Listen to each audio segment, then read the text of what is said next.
కడవరి కాలం అనే మా ఆధ్యాత్మిక కార్యక్రమానికి మిమ్మల్ని అందరినీ ఆహ్వానిస్తున్నాం. శాశ్వతమైన ప్రేమతో మనల్ని ప్రేమిస్తున్నారు యేసు ప్రభువారు. మన కొరకు సిలువ మీద ఆయన ప్రాణం పెట్టారు. ఆయన నమ్మిన వారందరికీ కూడా ఉచితంగా రక్షణ ఇస్తున్నారు. ఆ ప్రేమ గల యేసు ప్రభువారు త్వరలో వస్తున్నారు రెండోసారి ఈ లోకానికి. ఆయన నమ్మిన వారందరినీ కూడా పరలోకం తీసుకెళ్తారు.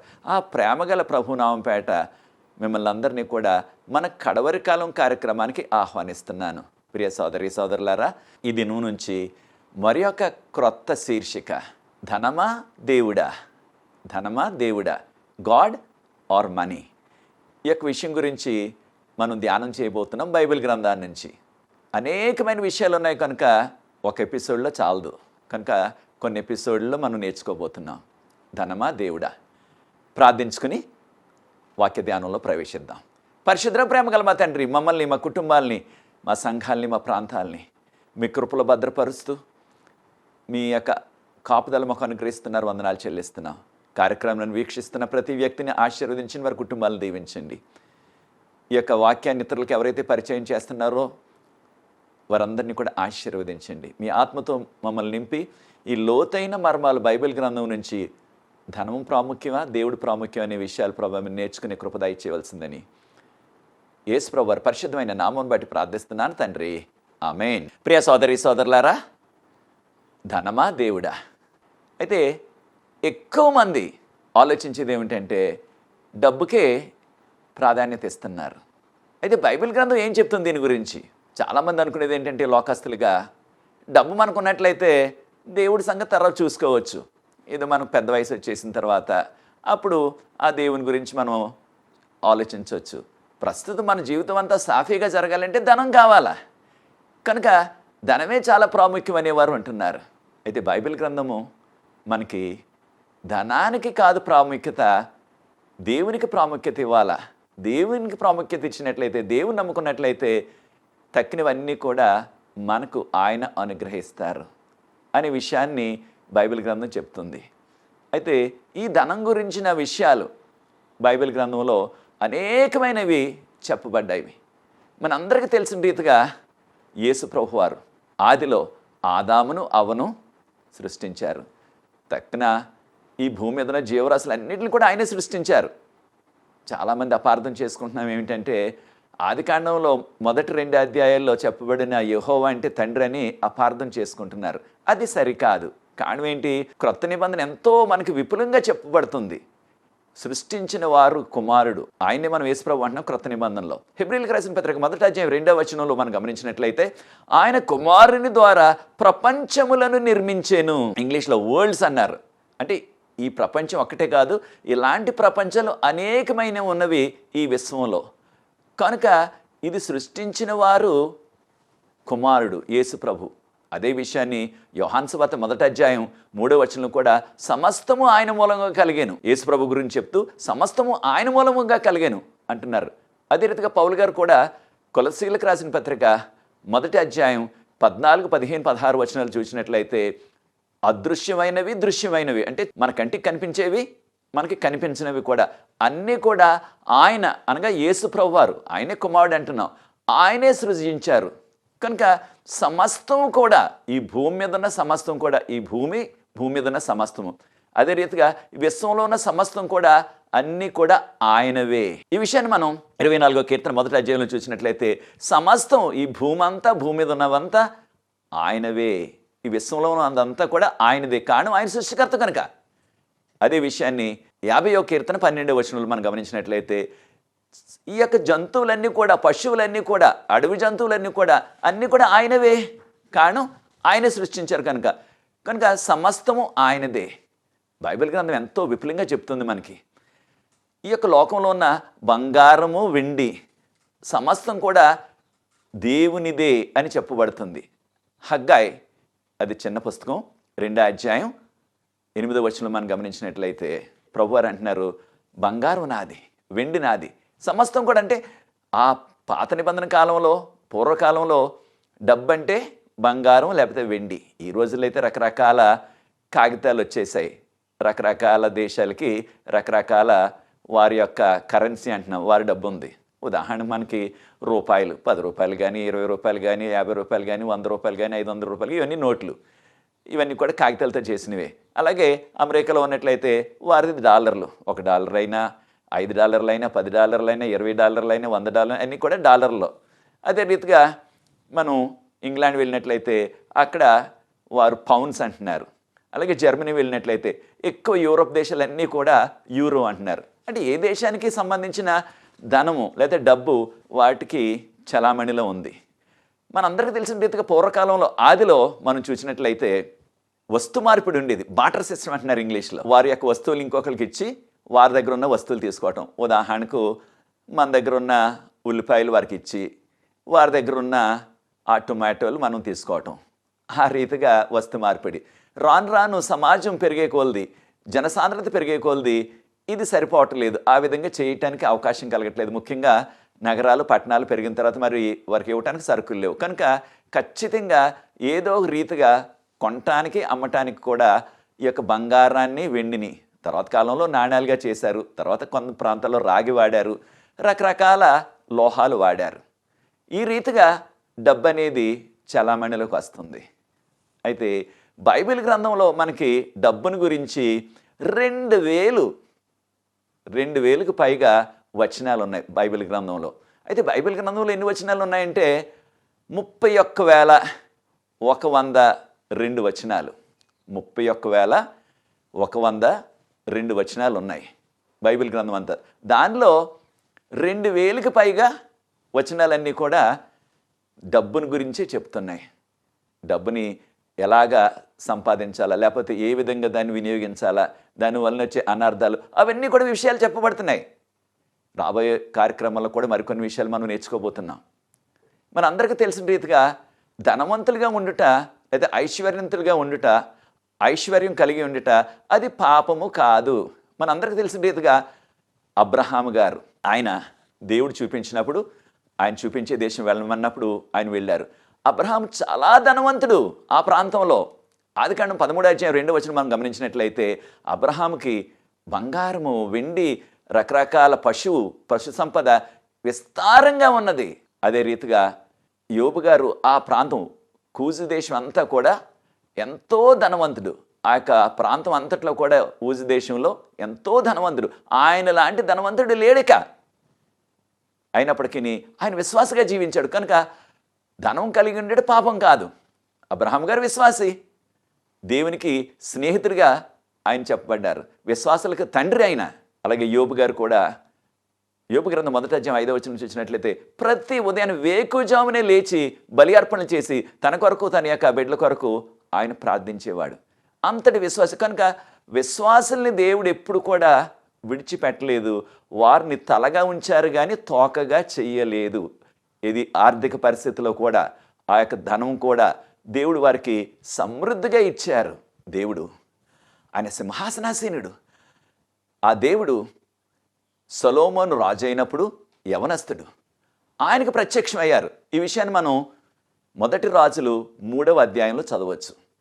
దేవుడు ప్రత్యక్షమయ్యి నీకేం కావాలో కోరుకో అన్నారు ప్రభువారు యవనస్తుడైన సొలొమోను రాజుని.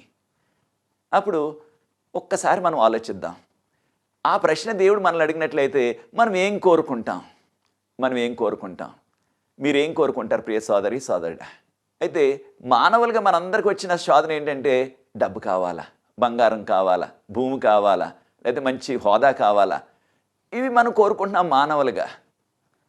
సొలొమోను గారు కోరుకున్నది జ్ఞానం దయచేయండి ప్రభువా, వివేకం దయచేయండి నాకు, నీ ప్రజల్ని పాలించడానికి, వారికి తీర్పు తీర్చడానికి బుద్ధి వివేకం నాకు దయచేయండి అని కోరుకున్నారు. అప్పుడు ప్రభువారు అన్నారు, నీవు ఐశ్వర్యం అడగలేదు, అంటే నువ్వు ధనం అడగలేదు, లేకపోయినట్లయితే దీర్ఘాయువు అడగలేదు, నువ్వు లేకపోతే నీ యొక్క శత్రువులు ప్రాణం అడగలేదు, నువ్వు వివేకాన్ని బుద్ధిని అడిగావు. కనుక నీకు దానితో పాటు అవి కూడా ఇస్తాను, దానితో పాటు నీకు ఐశ్వర్యం ఇస్తాను, నీకు ధనం ఇస్తాను, నీకు ఘనత ఇస్తాను. అందరు రాజుల కంటే కూడా నీకు ముందున్న రాజులు కానీ తర్వాత రాజులు కానీ నీలాంటి గొప్పవారు, ధనికులు, నీలాంటి గొప్ప పేరున్నవారు ఎవరు ఉండరు అని ప్రభు చెప్పేశారు. అలాగే సొలొమోను రాజు గారు ఎంతో దీవించబడ్డారు. మీకు సమయం ఉన్నప్పుడు మొదటి రాజుల 10వ అధ్యాయాన్ని, అదే రీతిగా 2వ దినవృత్తాంతాలు మొదటి అధ్యాయాన్ని, మొదటి రాజులు 10వ అధ్యాయాన్ని, 2వ దినవృత్తాంతాలు మొదటి అధ్యాయాన్ని ప్రార్థనాపూర్వకంగా 3 సార్లు చదవండి. అనేకమైన ఆసక్తికరమైన విషయాలు ఉన్నాయి దీనిలో. ఈయన యొక్క ప్రార్థన చూడండి, సొలొమోను రాజు గారి యొక్క ప్రార్థన చూడండి. ఏమని ప్రార్థిస్తున్నారు? సామెతలు 30వ అధ్యాయం 8-9 వచనాల్లో, ప్రభువా నన్ను బీదవాడిగా చేయొద్దు, అంటే నన్ను పేదవాడిగా చేయొద్దు, లేకపోయినట్లయితే ఐశ్వర్యంతుడిగా కూడా చేయొద్దు, అంటే ఎక్కువగా ధనికుడిగా కూడా చేయొద్దు ప్రభువా. ఒకవేళ బీదరకంలో ఉండి నేను దొంగతనం చేస్తానేమో, లేకపోతే నిన్ను దూషిస్తానేమో, అది నీకు అవమానం వస్తుంది కనుక బీదవాడిగా చేయొద్దు ప్రభువా. నాకు తినటానికి ఆహారం దయచేయండి. ఒకవేళ బాగా ఐశ్వర్యంతుడిగా ఉన్నట్లయితే నాకు కలిగిన ధనాన్ని బట్టి మిమ్మల్ని మర్చిపోతానేమో, కనుక నాకు తినటానికి ఆహారం, ధరించడానికి వస్త్రం దయచేయండి ప్రభువా. ఎంత చక్కని ప్రార్థన చూడండి. నిజమే, ఒకసారి ఎక్కువ పరిస్థితులు ఏంటంటే మనకున్నవి, డబ్బు ఎక్కువైపోయింది అనుకోండి, రకరకాల విలాసాలకి, భాగ్యభోగాలకి, రకరకాల వ్యసనాలకి అలవాటైపోయి దేవునికి దగ్గరగా లేకుండా దేవుని విడిచిపెట్టేసిన వారు అనేకులు ఉంటున్నారు. కనుక ఎంత చక్కని ప్రార్థన చూడండి. అయితే సొలొమోను రాజు గారు, దేవుడు చెప్పారు కనుక నీకు ఐశ్వర్యం ఇస్తాను, ఘనత ఇస్తానన్నారు. ఆయన పెద్ద సింహాసనాన్ని చేయించుకున్నారు, ఏనుగు దంతాలతో చేసిన సింహాసనం. దానికి బంగారం, మేలిమైన బంగారం పూత కూడా పూయించారు ఆయన. దానికి 6 మెట్లు ఉన్నాయంట. అనగా ఆ యొక్క సింహాసనంలో కూర్చోవాలంటే ఆ మెట్ల మీదకి ఎక్కి వెళ్ళాలన్నమాట. ఆ మెట్లు కూడా బంగారంతోనే చేసినవే. దాంతోపాటు కుడి చేతి ప్రక్కన, ఎడం చేతి ప్రక్కన, కుడి చేతి ప్రక్కన, ఎడం చేతి ప్రక్కన కూడా సింహాలు, ఆ ప్రక్కన సింహం, ఈ ప్రక్కన సింహం, అది కూడా బంగారంతో చేసినవి ఆ 2 కూడా. అలాగే ఈ యొక్క 6 మెట్లు కూడా ఎక్కటానికి, మొదటి మెట్టు నుంచి 6వ మెట్టు వరకు సింహాసనం దగ్గరికి వెళ్ళటానికి, ఆ 6 మెట్లు కూడా మెట్టుకి ఆ ప్రక్కన ఈ ప్రక్కన ఒక్కొక్క సింహం, అంటే ఒక్కొక్క మెట్టుకి 2 సింహాలు అనమాట. 6 మెట్లకి 12 సింహాలు. ఇవన్నీ కూడా బంగారంతో చేసినవి. అవి 12 గోత్రాలకి సాదృశ్యం అనమాట. 12 గోత్రాలకి సాదృశ్యం అని బైబిల్ పండితులు చెప్తున్నారు. ఇవన్నీ కూడా ఆయన బంగారంతోనే చేశారు. ఇవన్నీ కూడా బంగారంతో చేయించారనమాట. ఎంత మరి బంగారం పట్టిందో చూడండి ఆ యొక్క సింహాసనానికి. దానితో పాటు ఆయన గృహంలో వాడిన ఆ యొక్క కప్పులు, అంటే త్రాగే గ్లాసులు, తినే ఆ యొక్క ప్లేట్లు, అవన్నీ కూడా ఆయన గృహం అంతా కూడా పరికరాలన్నీ కూడా, అంటే ఈ యొక్క తినటానికి, వారు మంచినీళ్ళు త్రాగటానికి, లేకపోయినట్లయితే జ్యూస్ తాగటానికి ఇలాగ వాడినవన్నీ కూడా మేలిమైన బంగారంతో. వెండి అన్నది వాడలేదట. ఆయన ఇంట్లో వెండి సామాను అది లేదనమాట. అన్నీ బంగారంతో చేసినవే. మరి ఎంత బంగారం ఉందో చూడండి.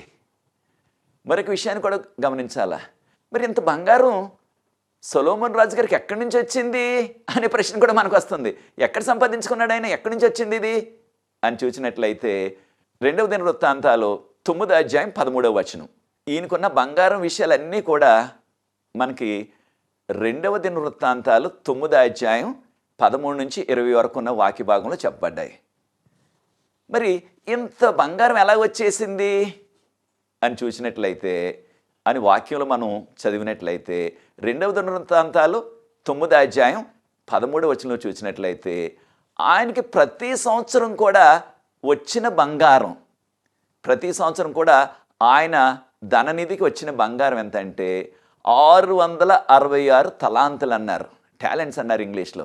అది మనం కేజీల్లో పెట్టి చూస్తే, అంటే మనకి కేజీలు కదా మన యొక్క తూకం ఈ రోజుల్లో, అది ఎన్ని కేజీలు అంటే 31,968 కేజీలు బంగారం.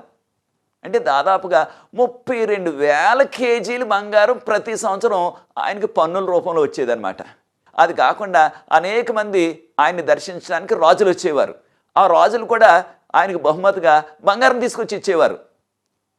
ఉదాహరణకు ఆ యొక్క షేబా రాణి, ఆ షేబా రాణి దాదాపుగా 600 కేజీలు పైగా బంగారం పట్టుకొచ్చి కానుక ఇచ్చేసింది.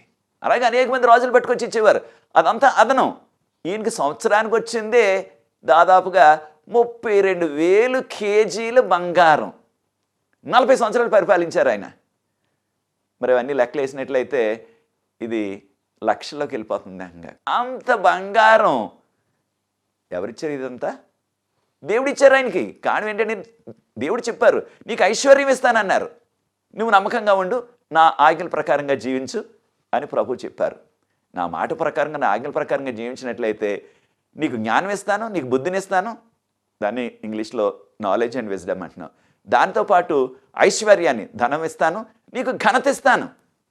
అనేక మంది రాజులు ఆ రోజుల కాలంలో వారందరూ కూడా ఈయనతో స్నేహం చేయటానికి, ఈయనతో ఒడంబడిక చేసుకోవడానికి వచ్చేవారు అనమాట. అంత ఘనత వచ్చేసింది. ఇశ్రాయేలును పరిపాలించిన రాజుల్లో కానీ, ఆ చుట్టుపక్కల ఉన్న ఆ ప్రాంతంలో ఉన్న రాజులు కానీ ఎవరికి కూడా అంత బంగారం, అంత వెండి లేదు. వెండి ఏకంగా రాళ్ళులాగా ఏకంగా ఇంకా లెక్కలేనంత వెండి ఉన్నదన్నమాట ఆయనకి. అంత దేవుడు ఆశీర్వదించారు. అయితే ప్రియ సోదరి సోదరులారా, ఈ యొక్క ఆధ్యాత్మిక సత్యాన్ని కూడా మనం నేర్చుకోవాలా. అదేమిటంటే మనకి దేవుడిచ్చిన ప్రతి దీవెన కూడా శారీరక దీవెనలు, వాటికి మనము దేవునికి స్తుతులు చెల్లించాలా, దేవునికి కృతజ్ఞత చెల్లించాలా. సామెతల గ్రంథం 3:9 గమనించినట్లయితే, సామెతలు 3:9 గమనించినట్లయితే ప్రభువారు అంటున్నారు, నీకు కలిగిన ఆ ఐశ్వర్యంతో, నీకు కలిగిన ఆ సంపదతో, నీకు కలిగిన ధనంతో దేవుని నువ్వు ఘనపరచు. దేవుడే కదా మనకి ఇచ్చారు ఈ యొక్క సంపద, లేకపోతే ఈ యొక్క డబ్బంతా, లేకపోయినట్లయితే ఆ పొలం అంతా, మంచి ఉద్యోగం అంతా, అది మంచి ఉద్యోగం, ఇవన్నీ కూడా దేవుడు ఇచ్చినవి. కనుక దేవుడిచ్చిన ప్రతి దేవుని కొరకు దేవుని ఘనపరచాలా, దేవునికి సాక్ష్యం చెప్పాలా. దాంతోపాటు ఒకవేళ మనకు ఒక పొలం ఉన్నట్లయితే దానిలో వచ్చిన ప్రతి ప్రథమ ఫలాన్ని, నీ పంటలో వచ్చిన లేకపోతే నీ యొక్క ఫలవృక్షాలకు వచ్చిన మొదటి ఫలాల్ని, ప్రథమ ఫలాల్ని దేవుడికి అర్పించాలా. దానితో పాటు పశువులు ఉన్నాయనుకోండి, మరి ఆ రోజుల్లో ఎక్కువ పశువుల మందలు, పశు సంపద ఉండేది. వాటిలో కూడా ప్రథమ ఫలాన్ని దేవునికి అర్పించి దాని ద్వారా దేవుని ఘనపరచాలా. ప్రియ సోదరి సోదరులారా, ఇక్కడ వరకు కాల చివరి దినాల్లో జీవిస్తున్నాం. మనకి పొలాలు లేవు చాలామందికి మనకి ఆ పశు సంపద లేదు. గ్రామస్తులకి చాలా ఉన్నాయి, గ్రామస్తులకు ఉంటున్నాయి, అవన్నీ కూడా మనకు లేవు. నగరాల్లో పట్టణాల్లో ఏదో చిన్న ఉద్యోగమో లేకపోతే చిన్న వ్యాపారమో చేసుకుని జీవిస్తున్నాం. కనుక మనము చేయవలసింది ఏంటంటే, మనకు దేవుడు ఏ రీతిలో మనకు దీవెనలు ఇచ్చినప్పటికీ ఆ డబ్బు మనకి ఇచ్చే ధనము, దేవుడు మనకి ఇస్తున్న ధనం, దాని ద్వారా దేవునికి స్తుతులు చెల్లిస్తూ, దేవునికి ఆ యొక్క కృతజ్ఞత చెల్లిస్తూ, దేవునికి ఇవ్వాల్సిన కానుకలు, దశంభాగాలు మనం చెల్లించాలన్నమాట. కనుక మనకు కలిగిన ప్రతి దానితో దేవుని ఘనపరచాలా. అయితే దావీదు రాజు గారు ఇస్తున్న సాక్ష్యం చూడండి. దావీదు రాజు గారు అంటున్నారు, కీర్తన 37:25 మనం గమనించినట్లయితే, నేను ఒకప్పుడు చిన్నవాడిగా ఉన్నాను, ఇప్పుడు నేను ముసలివాడిని అయిపోయాను. నా జీవితకాలం అంతా కూడా నీతిమంతులు విడవబడుట కానీ, నీతిమంతుల సంతానం భిక్షం ఎత్తుకోవటం కానీ నేను చూడలేదు. దావీదు గారు 70 సంవత్సరాలకు పైగా జీవించారు. తన జీవితకాలంలో ఎప్పుడూ కూడా విశ్వాసంగా జీవించిన వారు, నీతిమంతులుగా జీవించిన వారు, దేవునికి లోబడి జీవించిన వారు, వారు విడవబట్టం, వారికి ఎటువంటి ఆహారం లేకపోవటం, వస్త్రం లేకపోవటం, వసతి లేకపోవటం అన్నది జరగలేదు. దాంతోపాటు వారే కాకుండా వారి బిడ్డలు కూడా, వారి సంతానం కూడా భిక్షం ఎత్తుకోవటం నేను చూడలేదంటున్నారు దావీదు రాజు గారు. ఎంత గొప్ప ధన్యత చూడండి. ఎప్పుడు మనం దేవునికి లోబడి విశ్వాసంగా జీవించి నీతిమంతులుగా జీవించినట్లయితే దేవుడు వారికి తినటానికి ఆహారం, ధరించడానికి వస్త్రం, ఉండటానికి వసతి ఖచ్చితంగా ప్రభు అనుగ్రహిస్తారు. ఇది దావీదు రాజు గారు ఆయన యొక్క జీవితంలో చూసిన సాక్ష్యం అనమాట. మనకందరికీ తెలిసిన రీతిగా నూతన నిబంధనలో గొప్ప మనకి ఒక ఆదరణకరం ఒక వాగ్దానం ఉంది. ఫిలిప్పీయులకు రాసిన పత్రిక 4:19. Philippians chapter 4:19. ఫిలిప్పీయులకు రాసిన పత్రిక 4:19 మనం గమనించినట్లయితే, ప్రభువు తన ఐశ్వర్యం చొప్పున మన అవసరాలన్నీ కూడా ఆయన తీరుస్తారు. విశ్వమంతా కూడా ఆయనదే. కనుక ఆయన ఐశ్వర్యంలో మన యొక్క అవసరాలన్నీ కూడా తీరుస్తారు. ఒక విషయాన్ని కూడా మనం గమనించాలా, మీ కోరికలన్నీ తీరుస్తానని అనలేదు ప్రభువారు ఇక్కడ. నీ అవసరాలన్నీ తీరుస్తానన్నారు. మానవులుగా మనకున్న అవసరాలు ఏమిటి? తినటానికి ఆహారం కావాలి, ధరించడానికి వస్త్రం కావాలి, ఉండటానికి ఒక వసతి కావాలా. అవన్నీ కూడా నేను మీకు అనుగ్రహిస్తానని ప్రభు వాగ్దానం చేస్తున్నారు. ఫిలిప్పీయులకు రాసిన పత్రిక 4:19 అయితే మనందరికీ తెలిసిన ఈ యొక్క సత్యం అదేమిటి? ఈ లోకస్తులు విశ్వాసులైన, ఈ లోకంలో విశ్వాసులైన అవిశ్వాసులైన, నీతిమంతులైన అనీతిమంతులైన, దేవుని నమ్ముకున్నవారైనా దేవుని ద్వేషించేవారైనా, విశ్వాసంగా ఉన్నవారైనా దేవుని పట్టించుకోకుండా దేవునికి వ్యతిరేకంగా జీవించేవారైనా, ఎవరైనా సరే ఈ లోకంలో ఖచ్చితంగా ఒక రోజున మరణం వస్తుంది. ఈ లోకాన్ని విడిచిపెట్టేయాల. లోకం శాశ్వతం కాదన్నది మన అందరికీ తెలుసు. కానీ చాలాసార్లు దానిని మర్చిపోయి ఆ యొక్క ధనాపేక్ష కలిగి ఎన్నో దారుణాలు చేయటానికి కూడా వెనుకాడలేదు లోకస్తులే కాదు, విశ్వాసులు కూడా చాలాసార్లు ప్రభుని గురించి తెలిసిన వారు కూడా ధనం సంపాదించాలని అనేకమైన దేవునికి ఇష్టం లేని, దేవునికి దుఃఖం తెచ్చే పనులు చేస్తున్నారు. వారి ఉద్యోగాల్లో, వారి వ్యాపారాల్లో కూడా. దేవుని బిడ్డలుగా మనకు అది తగదు. 1 తిమోతి 6:7 మనం గమనించినట్లయితే, 1 తిమోతి పత్రిక 6:7 మనం చూసినట్లయితే, ఈ లోకంలోకి వచ్చినప్పుడు మనం ఏదీ తీసుకురాలేదు. మనం పుట్టినప్పుడు ఏం తీసుకొచ్చాం? ఏమీ తీసుకురాలేదు. అలాగే మనం ఈ లోకం నుంచి వెళ్ళిపోయేటప్పుడు అనగా మరణించినప్పుడు మనం ఏం తీసుకెళ్తాం? ఏమీ తీసుకెళ్ళాం. ఎంత ధనవంతుడు ఉన్నప్పుడు సరే, ఎంత ధనవంతులైనా సరే, కోటీశ్వరులైనా సరే ఏం తీసుకెళ్తారు? ఏమీ తీసుకువెళ్ళరు. కనుక లోకంలోకి వచ్చినప్పుడు ఏం తీసుకెళ్ళ, పుట్టినప్పుడు ఏం తీసుకురాలేదు, చనిపోయేటప్పుడు ఏం తీసుకువెళ్ళాం. కనుక ఈ యొక్క లోకంలో మనం జీవించే ఈ జీవితకాలం ఆ 70 సంవత్సరాలు బైబిల్ గ్రంథం చెప్పే రీతిగా 70 సంవత్సరాలు లేకపోతే 80 సంవత్సరాలు, కొంతమంది కాస్త ఎక్కువ జీవిస్తున్నారు. అయితే ఈ యొక్క చిన్న జీవితానికి, కొద్ది జీవితానికి చాలామంది సాతాను శోధనలో పడిపోయి దేవునికి దుఃఖం తెచ్చే పనులు చేస్తున్నారు ఈ యొక్క ధనార్జన కొరకు, ఈ ధనం సంపాదించడానికి కొరకు. అయితే చూడండి, మనకు కావాల్సింది ఏంటి? రోజు తినటానికి కాస్త భోజనం, ధరించడానికి వస్త్రం, ఉండటానికి ఒక చిన్న గృహం. ఎంత ధనవంతుడుండి అనేకమైన అపార్ట్మెంట్లు ఉన్నా సరే ఆయన నిద్రపోగలిగింది, ఆయన జీవించగలిగింది ఒక అపార్ట్మెంటే కదా, ఆ ఒక్క మంచమే కదా, ఆ ఒక్క పడకే కదా.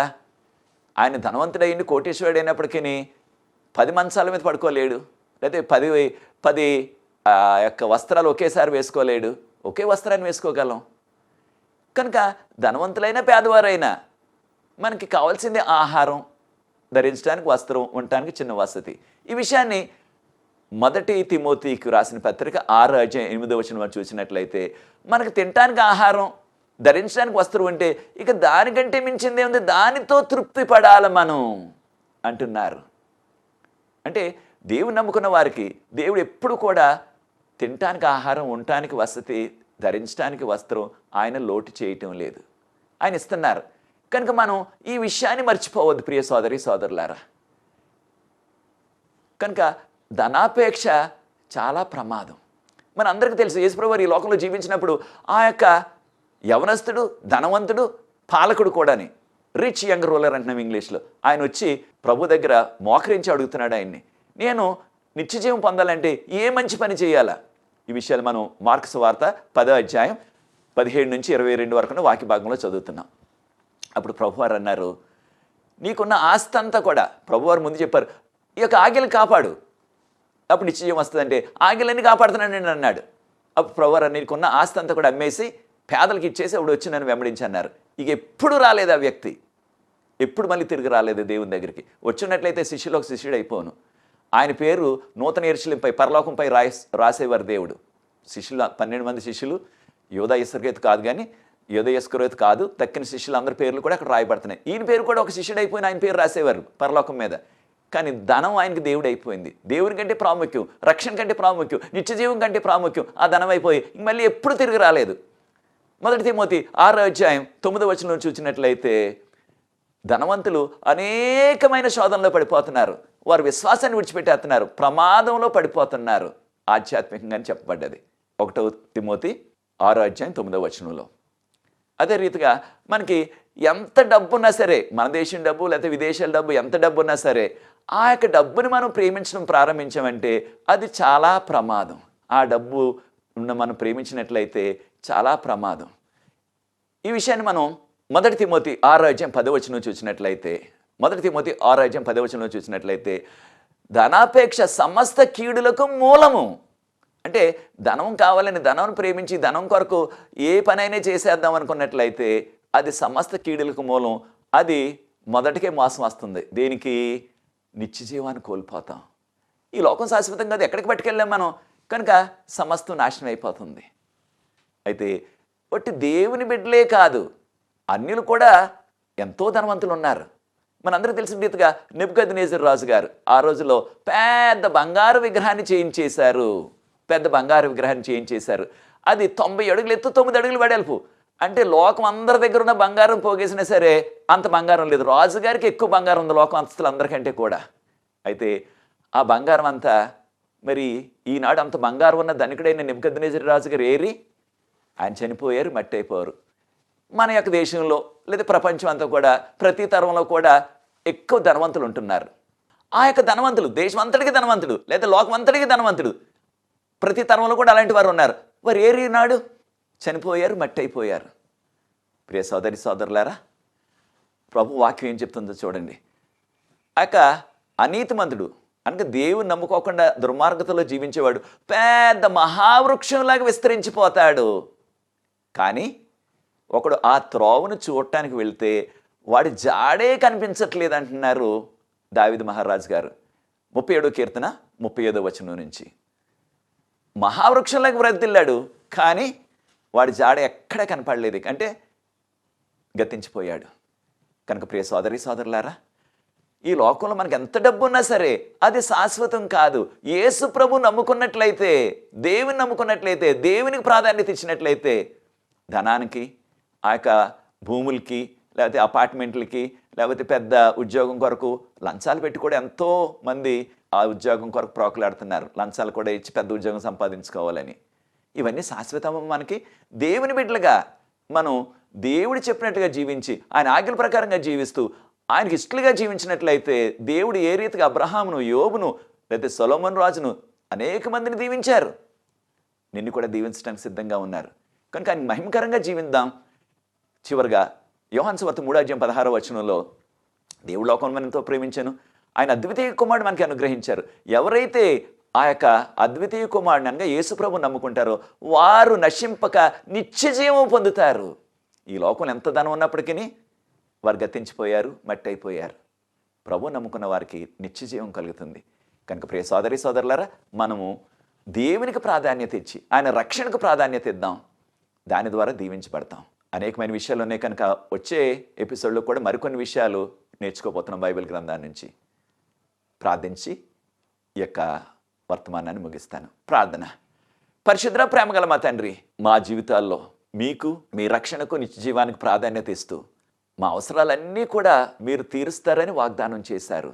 మీకు యోగ్యమైన కుమారులుగా, కుమార్తెలుగా జీవించే కృప దయచేయవలసిందని ఈ వాక్యాన్ని వీక్షిస్తూ ఇతరులతో పంచుకుంటున్న వారందరినీ దీవించమని, ఈ యొక్క పరిచర్య ముందుకు వెళ్ళటానికి ఎవరైతే సహకరిస్తున్నారో వారందరినీ కూడా ఆశీర్వదించమని యేసు ప్రభు వారి పరిశుద్ధమైన నామమును బట్టి ప్రార్థిస్తున్నాను తండ్రి. ఆమేన్. ప్రియ సోదరి సోదరులారా, ప్రభు మిమ్మల్ని ప్రేరేపించినట్లయితే ఈ పరిచర్య ముందు కొనసాగటానికి మీరు కూడా పాలుభాగస్తులు అవ్వండి. ఈ పరిచర్యలో తెర మీద వచ్చే నంబర్కు నన్ను సంప్రదించినట్లయితే మీకు కావాల్సిన వివరాలు అందిస్తాం. మీకు ఎటువంటి ప్రార్థన అవసరాలు ఉన్నప్పటికీ ఈ తెర మీద వచ్చే నంబర్కు నన్ను సంప్రదించండి. ప్రతి సాయంత్రం 7:30కి మనకి విజ్ఞాపన ప్రార్థన బృందం ఉన్నది, ప్రార్థిస్తున్నాం. అనేకమైన జవాబులు ప్రభు ఇస్తున్నారు. మీరు కూడా ఆ యొక్క అవకాశాన్ని సద్వినియోగం చేసుకోండి. వచ్చే కార్యక్రమంలో మరికొన్ని విషయాలు 2వ ఎపిసోడ్లో కూడా ధనమా దేవుడా అనే విషయాన్ని గురించి బైబిల్ గ్రంథం నుంచి నేర్చుకోబోతున్నాం. God bless you. ప్రభు మిమ్మల్ని ప్రత్యేకంగా దీవించుగాక.